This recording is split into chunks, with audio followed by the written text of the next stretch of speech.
గద్దెక్కి కూర్చుంది. చుట్టూ ఉన్న ఎవ్వరిని బతకనివ్వదే అది. దాన్ని తుంచి వేర్లు తుంచే ధైర్యం ఉంటే రారా. ఈ కలి ఆకలికి బలయింది చాలు. తెలుగు జాతి తిరుగుబాటు నేటితోనే మొదలు.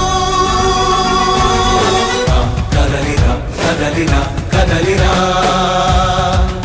కదలిరా కదలిరా కదలిరా.